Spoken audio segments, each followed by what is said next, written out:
So I've explained already that we were thinking about how do we help congregations? What could be the way we work together and share best practices? So we've come up with a program, sort of our road show. And our idea is that, and we're piloting it this year, so we want to see how it works. And we've invited several congregations. At this point, it's Lewisham has agreed to do it. We're working with them beginning in March. Hastings just said yes, officially. Did we? Yes, you did. I just found out. And Brighton's in conversation about whether to work with us as well. So that's a good start for us. And we will physically go to those places for a 8 to 12 month series of workshops. And we'll go and work with the congregation, small and medium size, to evaluate, plan, and implement hands-on, community-enhancing social action programs. So part of this is a process. So part of this is helping a congregation get together in a way it might not. An AGM doesn't quite do this, does it, usually? This is a kind of a thoughtful, reflective, spiritual, but also quite with a practical end process with some outside helpers. And that's, I found, as a member of a congregation, quite helpful to have people from the outside come in with fresh eyes and help facilitate a conversation. And in that process, have not only the process, but where you get to know each other, you form a group, you have a real sense of coming together around a common issue and common values, but there will be an end point as well. And we'll talk about that. We'll talk through that. We want it to be an honest assessment about what your congregation has done, what you're doing now, and that's both individually but more as a congregation, because we do have a belief, and you're welcome to question it, but we do have an assumption and a belief that Unitarian congregations, part of our mission in this world, because we are a this world church, part of our mission is to do things corporately, that is what creates Unitarian community, is reaching out in all kinds of ways, as well as reaching in. I think those two things have to work together. But the idea that we do believe in making change in this life, here now, that we're positive creators of change, not just individually, but as a congregation. So we'll do an assessment of what your congregation has done and what you might dream to do, and then what it would take to get there. And, I don't want to get too much into grants. It can be scary thinking about these things because you've got loads of stuff you're trying to do as congregations. And we're long time, both committee members and leaders of congregations, so very clear that this has to be sustainable. I like your beekeeping thing. It's small, but it's a start, and you did something, right? Yes. And I think that's always really positive for a congregation. Think about doing something. And when you do, one of the first things we have you do is do a social action audit. So you looking at what you're currently doing, and also what's around you. So what your community outside the congregation is doing. So it could be local churches, it could be other volunteer organizations, it could be what schools are doing, how other people in the community are out reaching out, and then start looking at ways that those things could possibly overlap and look for connections. I mean, one of the first connections we made, besides the schools, was Quaker Social Action is very active in our community. And by partnering up with them, they were able to make introductions, and they could tell us, that family needs help, or this is an area that could use a little bit of attention. And it was great to have that kind of, for us, especially since we were new, to have somebody who'd been around for a while to kind of show us the way. And if you look around in your own communities, I'm sure you've made some partnerships already, but I know quite a few congregations say, well, we rent out our space to, a local adult education group, but we don't, it's a very hands-off kind of thing. And so maybe there's a way that you could actually, involve them with your community and do a project, even if it's just simple things like having a communal meal or something where you can get to know each other more. And the more interaction you have with the community, the more, and it is partly about growing the congregation, but it's just about strengthening your ties to the community, which is, I think, an important part of what it means to be part of the Unitarian movement. The end result of this is not just a nice conversation, but developing a 1 to 2 year action plan so that you have a goal at the end, that you reach your goal, hopefully, and that we're there along the way, both in terms of 2 to 3 workshops where we're literally on site with you, but then we're helping mentor and reflect back with you over the course of 1 to 2 years, and that we have a measurable outcome And part of this pilot project will be about measurement. Does this work? Because we don't know. Maybe it won't. Maybe this is not what congregations want or need, and we'll have to reinvent it. And that would be all right. But I think we have an intuition that actually we've seen congregations do this. It can work, and we think we might have a project here that will help. But we do want to do some measurable outcomes. We want you to have success at the end. So I think for a congregation to have success, you need a discrete object. You've got a timeline, you've got a small group of people, and you can say at the end of 1 year or 2 years, we've done it, we did this, look what this did. Maybe it will bring in extra people, maybe it won't. But hopefully there will be a real positive outcome that we will be able to measure and chart with you, so the whole congregation can also share in that. One thing we don't want this to be is kind of that social action small group that does its own little thing that in kind of informal ways is connected to the whole congregation, but it's also somewhat separate. It would be lovely if this could have some real ownership in a congregation, a sense of, okay, this is something we did as Unitarians, and we're now known in the community, even if a small bit of it, for doing this, and then build on that. What does that mean for you? Does that mean you do more corporate things, or do you not? Do you decide to go back to a different model? But at least you've tried and you've had an assessment, and we'll help you do that assessment and do a write-up about that as well. Okay, so we thought we would do a quick timeline. We've explained the general kind of way it will work, but this is how, if we came into your congregation, and this is how it will work, we hope, with Lewisham and Brighton. So we'll come in for a Sunday service, perhaps. I'd be willing to do a sermon, and then we would have a potluck lunch probably, and this would be a kickoff event. Now, before you begin, obviously the management committee, and hopefully maybe even the congregation, could take some sort of ownership of this from the beginning. Yes, we agree, we'd like to try this for, this year, this 8 to 12 months. Have a conversation of what that would mean. Even if you're not quite sure what it would mean, it needs to be owned somehow. So once we've had that agreement, we would come in for these at least 3 workshop series. We might team up. We might actually yoke 2 congregations together. One, the conversation with Hastings and Brighton is, though they're an hour away, we could at least have 1 meeting together. And that also might have some nice benefit for you as well, so that you're making some cross connections, not just within your community, but with other Unitarians. We'd come in, we'd have a potluck lunch perhaps, we'd have an afternoon, 3-hour workshop.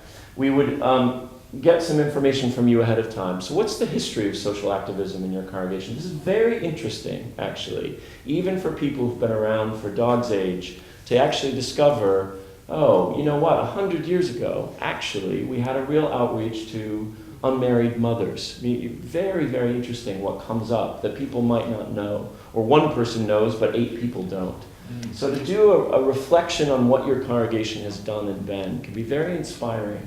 And it can also be somewhat chastening. It can be chastening, like actually, we have these great ideals about being active in the world, and for whatever series of reasons, that's been a tricky road for us to go down. And then we'll do a timeline, literally on a wall, and people will put when they've come to the congregation and what those big markers of social reform, social activism has been.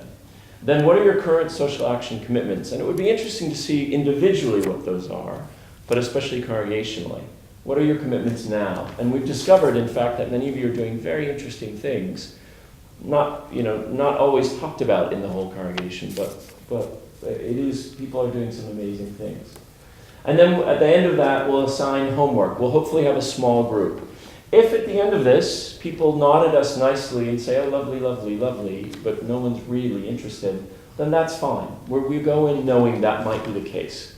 But we hope at the end of this, there will be enough interest generated from the beginning and enough desire to see it through. You get a free program for a year with free, fabulous consultants. That maybe you'd be willing to try this out. That you'd have a core group of 3 to 4 people. I don't know that the lay minister or the minister or the head honcho at your congregation has to be a part of this. They could be. It would be lovely if they were. But as long as there's a core group of people willing to assume some leadership for this, I think we could really work with that for that first year. So after we'd wait several months probably, we'd let this percolate a little bit, or maybe just a month. We'd come back for a second workshop. Probably not a service, but we'd come back for an afternoon. We'd evaluate the homework, I missed this, is to assess local need. What is going on in your community? What are the things that people in your small group would identify as, actually, this is what's happening in Hastings or in Sussex. We know this is a need. Whether we can do anything about it or not, that's not the issue for the first, that homework. But it's, what are some of the crying needs in your area? That's a very interesting conversation to have in and of itself. The second workshop, we'll evaluate that homework. We'll talk about, okay, what did you all come up with? And then we'll talk about your capacity. What is your sense in that group of your capacity to do something about that? And given your sense of capacity, oh, we're a really exhausted group, that might be the conversation. Or it might be actually 3 or 4 of us feel kind of, we got excited about this, we'd like to work together, it'd be fun. Don't make it be too much maybe for this first year, but we're willing to try something. And then we'll choose a short list of projects or outcomes. So what would your short list look like at Seven Oaks? You know, what are the 3 things that, this we think is a need, we've identified as a need, we maybe even identified some collaborators. That's another piece that is at the heart of this, is we think we are often quite small, and sometimes we are, often we are. So the need to collaborate on some of these things, you can do so much more. That was one big major learning we had at SimpleGifts, is we got so much further when we reached out to Quaker Social Action, when we reached out to the social workers of the schools. We were able to build on that, and energy, not just numbers, but just energy and excitement. So who would you collaborate with? And then we'll come up with a short list. And out of that short list then, we'll talk also to choose one. And take that back to the congregation. How would you have that discussion in your congregation about a short list of possible projects to do over a year, maybe a year and a half, 2 years? What would that look like? And then in between these workshops, we'd have conversations with that leadership group. We'd chat with you about how would you get that out? Do you need help writing something for your newsletter? Would another worship service be something that would it be helpful to help galvanize interest in this? And how would you get ownership for something on your short list? How would that happen? And then the third workshop would be probably some sort of kickoff event to get that project going. And this is where collaborators, you could invite some people to come to the congregation. You could even have some potential users come, clients, someone who would benefit from this project. And we do a kickoff event. And we would also, again, keep it relatively manageable and small. When we say kickoff event, you might think, oh my gosh, they're going to ask us to build a flat or something. And no, hopefully this would be organic and manageable, because we want there to be an end point. We want there to be something at the end where you can say, has this succeeded for you? And what does success look like? So we do a kickoff event, and then over the course of, say, 8 to 15 months, we would be in conversation with that leadership group to say, how's it going? You know, if things begin to fray, someone gets sick, or someone moves away, or, you know, one of the collaborators, there are always hitches, aren't there? There's always something that comes up. So we're not going to sort of dump you and run. We would stay in conversation. If you needed extra help, we would be in enough conversation to know what that would be and to do our best to help you. And then, sort of here, but really throughout, we want to make evaluation a centerpiece of this, partly because it's a pilot project for us. We're doing this for free now. Maybe later on we'd ask for some sort of donation from a congregation. If this works and we have discovered something really useful and valuable that congregations would be willing to support, maybe that's the direction we go in part. But we want to have some firm evaluation. So how do we know this is successful? How can we actually demonstrate to any other congregation who we might say, we'd like you to donate half of these fees. Well, why? How do we know that that's going to be worth our time and energy and resources? So and it's a pilot project. So we're saying all of this, we might throw up a piece of it in the air and say, right, that is rubbish, or actually it's not what you need is this, and we're willing to fool around with this. We want this to be very experimental. That's one of the lovely things about Unitarianism that sometimes I think we don't exploit enough, is we are at heart an extremely experimental faith. And we should be experimental in how we do things together as well. So. And the important thing is that we're here to support you. And that's what we're trying to offer we've been doing this now it's a short amount of time at Bethel Green, but in our own lives we've had a lot of experience, and it's it's all it takes is somebody to come in and just kind of maybe tug along a little bit, and amazing things can happen. And we've been just overwhelmed with the amount of support at Bethel Green, and so we hope that we can, use some of our experience to help you along with what you're doing. There are the three sort of cornerstones of this I've mentioned are collaboration, sustainability, and also creativity. We're small groups, and that can feel quite limiting at times. The good thing about smallness is you can be incredibly creative. I suppose you can be creative when you're big as well, but we can be very nimble, I guess. We've been able to do sort of these unusual things, like come up with these weird games, and you can do the same. You could think of some wacky thing that no one else in your community is going to be willing to do, and actually we can do that. I think that's built in partly into our faith, but partly our structure as autonomous, independent congregations. And we really encourage you to think, what's going to really make this appeal to people to come in? People have lots of things going on in their lives and lots of distractions. What's going to make people actually want to use this thing or come to your project? And I think the more creative we can be, the more exciting it will be for you, and the more other users will want to do it. We've really worked on that at SimpleGifts as well. One of our assumptions as well, in terms of we're always trying to get our numbers up, and that's not the point of this program, but I think to think outside the box. There are loads of people who think at the outset, well, organized religion, even a nice one like Unitarianism, not really my thing, yeah. But I can really get behind a prison outreach program or an interesting food bank that brings together elders and new migrants to the area, or something creative and interesting. And I think we know this is true, once people find out who we are, there will be a percentage of those people who say, oh my gosh, it was like coming home for the first time. I had no idea you existed. And that's one of our worst traits, is that people don't know we exist. So this might be another excellent way of helping people just learn about us. We work with 98% Bangladeshi Muslims. There's absolutely no proselytizing possible or wanted in our program. That's not who we are. And yet, people already are saying lovely things about you, like, oh, I don't know a thing about you, but I like who you are and what you're doing and your approach. And so it's, even that is lovely to hear. It also pays the roads that the next time they hear about a Unitarian project, they're much more likely to, be open to it. Whereas, maybe a year or two ago, they would have been, who are you? Yeah. And we're in our position that a lot of other faith traditions are not, where we can open-heartedly, without any kind of pretense, say, your faith is on an equal level with my faith. That we are all in this together, and that allows us to move in the world in ways that's very different. I think you could be very liberal COV and move in the world quite similarly to us, but I think it means that we can be in this Bangladeshi Muslim community in a very unique way that we're quite proud of. And I feel like it speaks really well to Unitarianism, the best of who we are. So the workshop that we'll be doing is partly going to be about helping you reflect and think as a group also, and build connection in that group. One of our learnings is if you get along as a group, you can do much more, and if you like each other and you have connections, you can do so much more than if you just sort of parachute in on a project without building a foundation of who are we.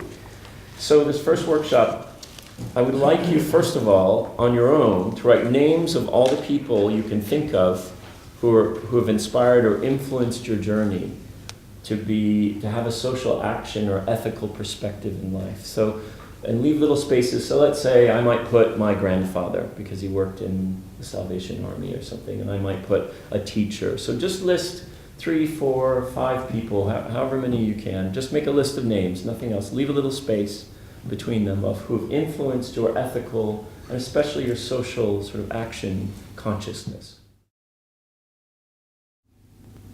Once you've got your names and you've left a little space, write down next to them just a few little phrases or words about why.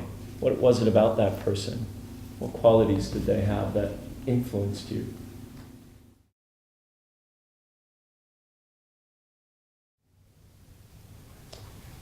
And once you've done that, I'd like you to think about who you have influenced to become more socially aware, and why. What have you done with those people? Maybe write down 2, 3 names.